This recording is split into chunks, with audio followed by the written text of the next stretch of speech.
there's a right way to approach things and a wrong way to approach things, and that's what we're going to discuss today. So over about the past year or so, I keep track of my vitals. I try to make sure I stay on top of things. I wear an Oura ring. You can use an Apple Watch, anything like that. And again, this is not an advice video.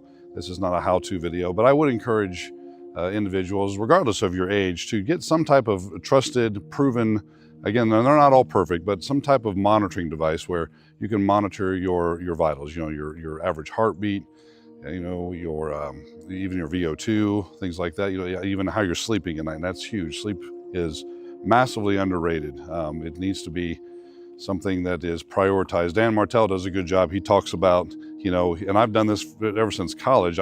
Because it worked for me, it wasn't because I really knew anything.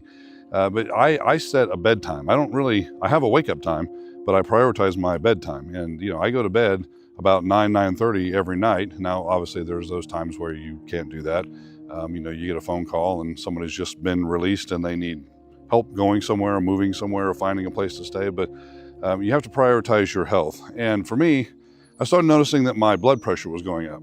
And that's something, it could be the stress of, what I do, the people that I come in contact with. And it's not so much the people themselves. That's not what I'm saying. I'm basically saying it's one of those, the situation as a whole. Sometimes you can get frustrated. Things aren't moving the way you want them to, or someone, that was doing really well, suddenly you get word that they're back in jail, something like that. But found out that my blood pressure and my hematocrit were elevated, and not to a dangerous point, but heading that direction. And so I started keeping track of it and noticed that it just wasn't changing. And didn't matter what I did, I changed my exercise. I started changing my diet, and I'll talk a little bit about that. I finally stuck to a diet that I've tried out, and it's really nothing fancy. It's nothing, top secret, anything like that. It's just something pretty straightforward. But I've started seeing some improvements along the way. But that was a reality check for me. That was something that made me wake up. I had to stop. And a lot of times, if you don't prioritize your health, your body will force you to.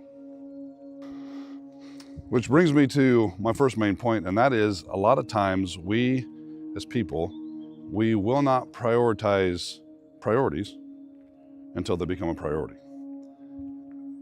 Terrible way to approach things. Again, whether you're talking about a lifestyle, a health issue, criminal behavior, whatever the case may be, we don't do it, we don't do it when it's convenient, because it's never going to be convenient.